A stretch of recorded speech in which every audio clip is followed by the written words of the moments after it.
Welcome to another video from Helinika.com, a platform dedicated on the Greek language, history and culture. Last time we followed Odysseus from Troy to the land of the Lotus Eaters.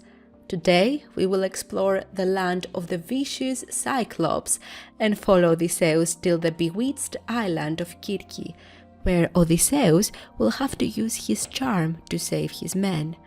Will he succeed? After managing to leave the land of the Lotus Eaters, Odysseus and his crew reached the land of the Cyclopes, which is estimated to be located in Sicily. The Cyclopes were giants with one enormous eye on their forehead. They were violent and lawless creatures, and they were not the brightest either. Odysseus and his men explored the land, ate some of the livestock, and found a cave that seemed occupied. They wanted to ask for help and entered the cave, which was the home of Cyclops Polyphemus. The latter not only denied helping the men, but ate some of them and trapped Odysseus and the rest of his crew in his dark, terrifying home. Little did he know that Odysseus was not only brave, but blessed with the ability to find solutions in the most difficult situations. Odysseus offers some of his wine to Polyphemus and introduces himself. He says his name is Kanenes, which translates to nobody in Greek. Polyphemus soon falls asleep after drinking the wine, and Odysseus finds the opportunity to create a sharp spear from Polyphemus' large club. With the help of his men, he blinds Cyclops Polyphemus, who wakes up, opens the door and screams for help. This is when the Ithacans manage to escape and run towards their ship. The other Cyclops visited Polyphemus, asking him who hurt him. "Nobody," he screamed. The Cyclops get confused and leave Polyphemus alone, thinking he blinded himself. Odysseus and his men were already on their boats, staring and pointing at the giant man who was tricked by a group of tiny humans. Odysseus was ecstatic.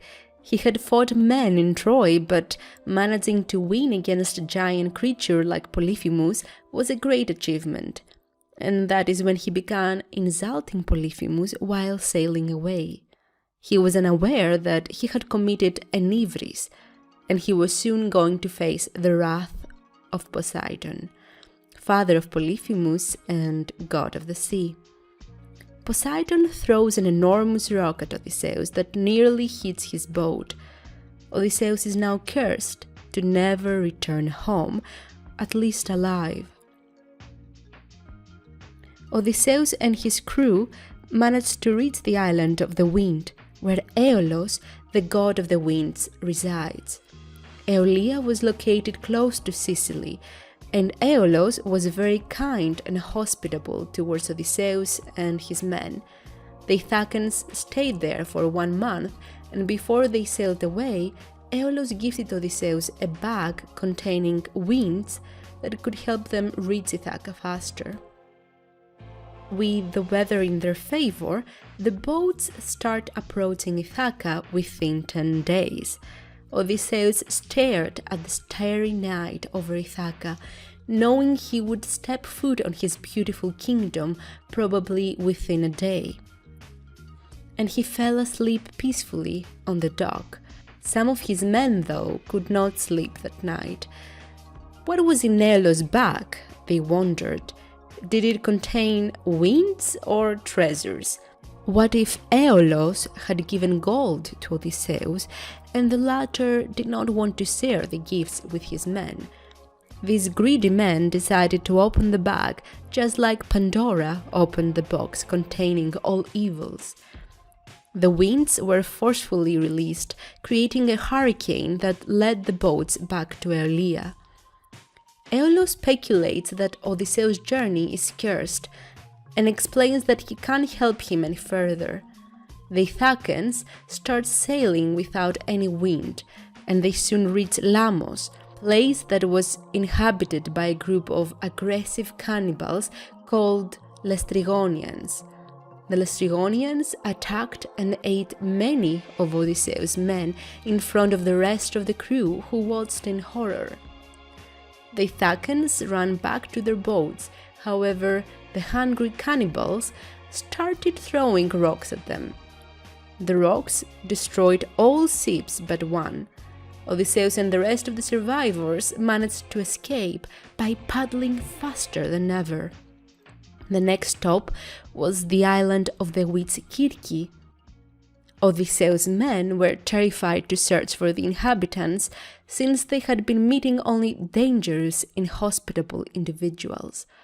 However, Odysseus sent some of his men to follow a smoke trail that was coming from the depths of the woods. The men found a home that was guarded by wolves and mountain lions.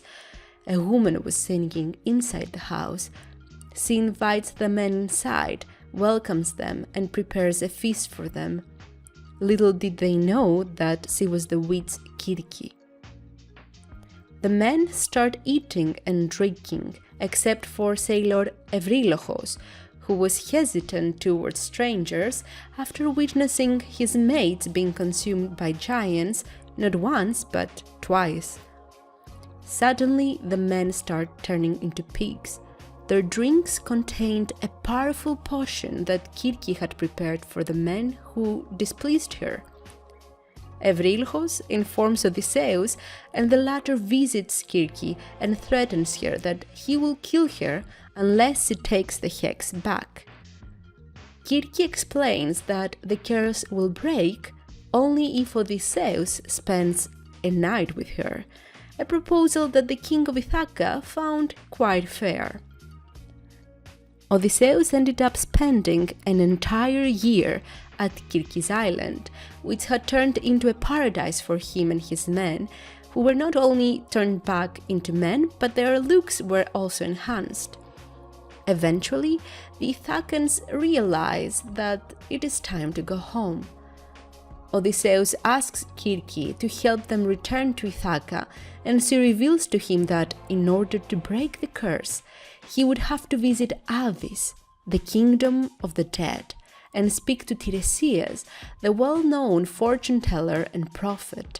She explains what he would have to do there and how to protect himself from the bloodthirsty souls of the dead.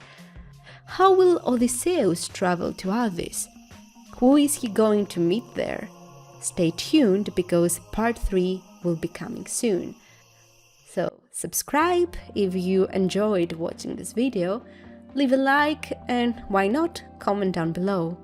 In the description you will find plenty of helpful links, so don't forget to check it out as well. Hopefully I will see you in the next one. Bye!